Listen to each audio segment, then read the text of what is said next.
What's going on, guys? It's me, Java here, and I'm coming to you guys with another Grimoire Stories video. Finally getting out the last word segment, and this is the story. I'm writing this from memory. Some mine, but not all. The facts won't sync with the reality, but they'll be close, and there's no one way to say otherwise. So for all intents and purposes, this will be the history of a settlement we called Palamon, and the horrors that followed an all too brief peace. I remember home, and stories of a paradise we'd all get to see someday, of a city shining even in the night. Palamon didn't shine, but it was a sanctuary of a sort. We'd settled in the heart of a range that stretched the horizon, wooded mountains that shot with purpose toward the sky. Winters were harsh, but the trees and peaks hid us from the world. We talked about moving on, sometimes striking out to the city, but it was just longing. Drifters came and went. On occasion, they would stay, but rarely. And there you have it, no government, until there was. I was young, so I barely understood.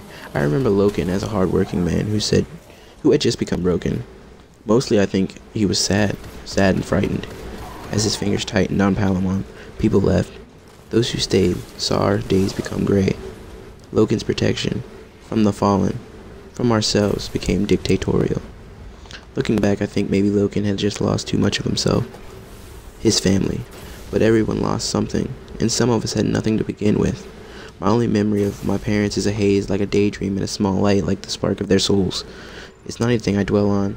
They left me early, taken by dregs. Palamon raised me from there. The family I called my own, cared for me as if I was their natural-born son, and life was good. Being the only life I knew, my judgment is skewed, and it wasn't easy. Pocked by loss as it was, I would call it good. Until, of course, it wasn't.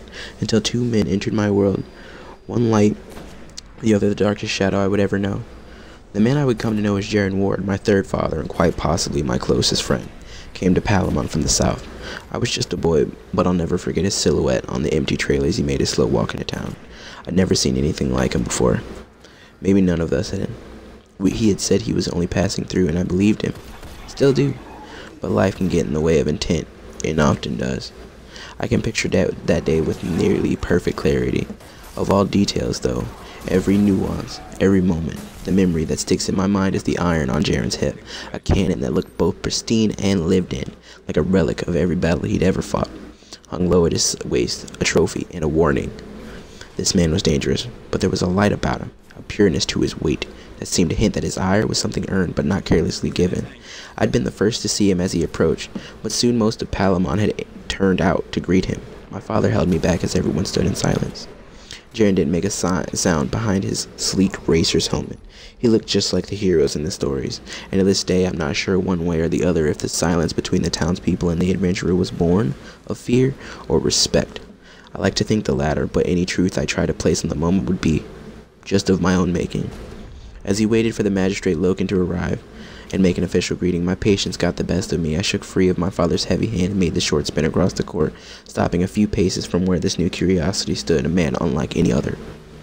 I stared up at him, and he lowered his attention to me, his eyes hidden behind the thick tinted visor of his headgear. My sight quickly fell to his sidearm. I was transfixed by it. I imagined all the places that weapon had been, all of the wonders it had seen, the horrors it had endured. My imagination darted from one heroic act to the next. I barely registered when he began to kneel, holding out the iron as if it was an offering, but my eyes locked onto the piece, mesmerized. I recall turning back to my father and seeing the look on his face of everyone I knew. There was worry there, my father slowly shaking his head as if pleading with me to ignore the gift. I turned back to the man I would come to know as Jaren Ward, the finest hunter this system may ever know, one of the greatest guardians to ever defend the Traveler's Light. And I took the weapon in my hand, carefully, gently, not to use, but to observe, to imagine, to feel its weight and know its truth. That was the first time I held last word, but unfortunately, not the last. Thank you guys so much for all the support on these videos. I really appreciate all the support on the Grimoire stories. That's really, especially, one of the coolest things. Thank you guys, and I totally hit my mark on 100 Twitter followers, or not Twitter followers, Twitch followers. Sorry, I've hit that yesterday, and I'm uploading today. But thank you guys so much for all the support on both of those fronts, and I will see you guys next time. Thank you.